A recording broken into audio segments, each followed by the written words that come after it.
এই যে আল্লাহ রাব্বুল আলামিন আমাদেরকে আকল দিয়েছেন, বিবেক দিয়েছেন, বুদ্ধি দিয়েছেন, এই আকলের বিচার হবে, বিচার কে করবেন?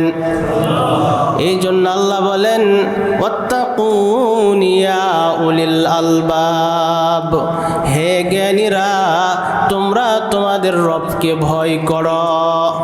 যদি আমি তাকওয়া অবলম্বন করি তাহলে আল্লাহ তাআলা আমার জিন্দেগিকে মধুময় করে দিবেন, জিন্দেগিতে আল্লাহ পাক সুখ দিবেন, শান্তি দিবেন, নিরাপত্তা দিবেন। যদি আমি তাকওয়ার জিন্দেগি যাপন করি, আল্লাহকে ভয় নিয়ে যদি কোনো বান্দা চলে, তাহলে ওই বান্দার জানের নিরাপদ আল্লাহ দিবেন, মালের নিরাপদ আল্লাহ দিবেন, সন্তান সন্ততির নিরাপত্তা আল্লাহ দিবেন। এই জন্য তাকওয়ার জিন্দেগি যাপন করা।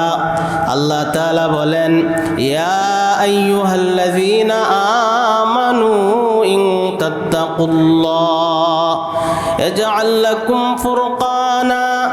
আল্লাহ বলেন হে ঈমানদারগণ, যদি তোমরা আল্লাহকে ভয় করো তাহলে আল্লাহ তাআলা তোমাদের জন্য ফয়সালা করে দিবেন।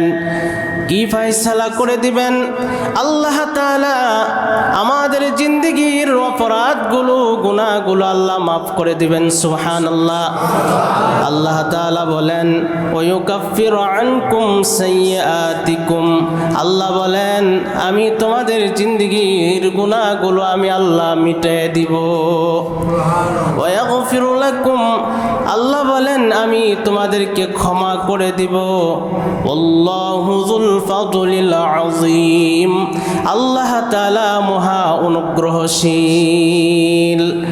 যদি আমরা তাকওয়ার জিন্দেগি যাপন করি তাহলে আল্লাহ আমাদের গুনাহ মাফ করে দিবেন। সুবহানাল্লাহ।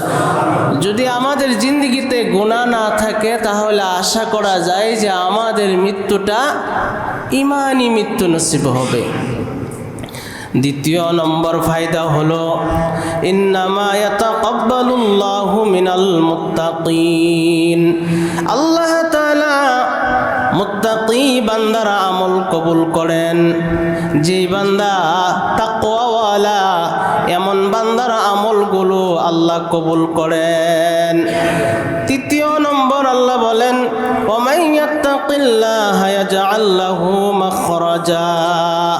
আল্লাহ তাআলা বলেন যে ব্যক্তি তাকওয়ার জিন্দেগি যাপন করবে, আল্লাহকে ভয় করে চলবে, ইয়াজআল লাহু মাখরাজা।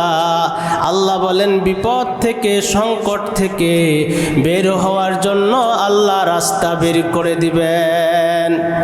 যখন এই তাকওয়াবান বান্দাটা বিপদে পড়ে যাবে, মুসিবতে পড়ে যাবে, মহান আল্লাহ এই বান্দাকে সেখান থেকে কুদরতিভাবে হেফাজত করবেন। সবচেয়ে বড় মুসিবত হইল পরকালের মুসিবত। সেখান থেকেও আল্লাহ রাব্বুল আলামিন মুত্তাকি বান্দাদেরকে হেফাজত করবেন। চতুর্থ নম্বর হইল ওয়ায়ারযুকুহু মিন হাইসু লা ইয়াহতাসিব। আল্লাহ বলেন মুত্তাকি বান্দার জন্য ধারণা অতীত জায়গা থেকে আল্লাহ রিজিকের ব্যবস্থা করে দেন। বান্দা ধারণাও করে নাই যে এমন জায়গা থেকে তার রিজিকের ফায়সালা হইতে পারে, কিন্তু আল্লাহ তাআলা বান্দার ধারণা অতীত জায়গা থেকে রিজিকের ব্যবস্থা করে দিবেন। ওমান ইয়াতাওয়াক্কাল আলাল্লাহ ফাহুয়া হাসবুহ। আল্লাহ তাআলা বলেন যে বান্দা আল্লাহর উপরে ভরসা করবে, মহান আল্লাহ ওই বান্দার জন্য যথেষ্ট হয়ে যাবেন। সব সময় আমরা ভরসা কার উপরে করব? একমাত্র ভরসা করব মহান আল্লাহর উপরে।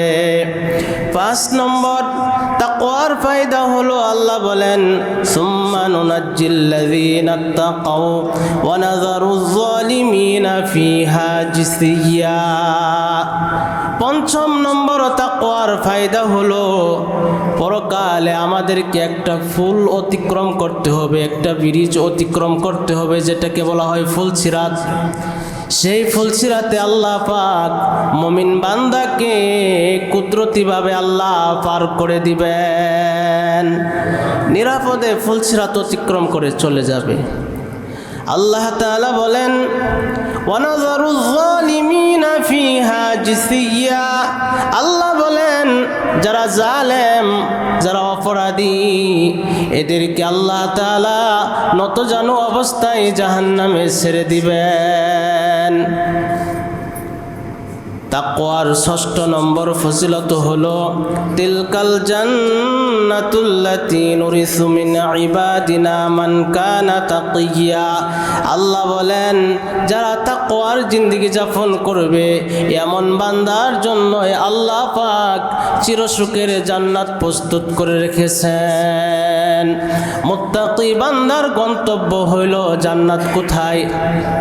মুত্তাকি বান্দার ঠিকানা কোথায়? যে বান্দা ইমানের সাথে তাকওয়ার সাথে নেক আমল করে করে কদম কদম চলতে থাকবে, এই বান্দাটার ঠিকানা গন্তব্য হবে জান্নাত। সুবহানাল্লাহ।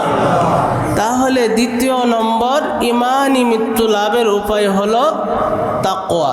দ্বিতীয় নম্বর কি?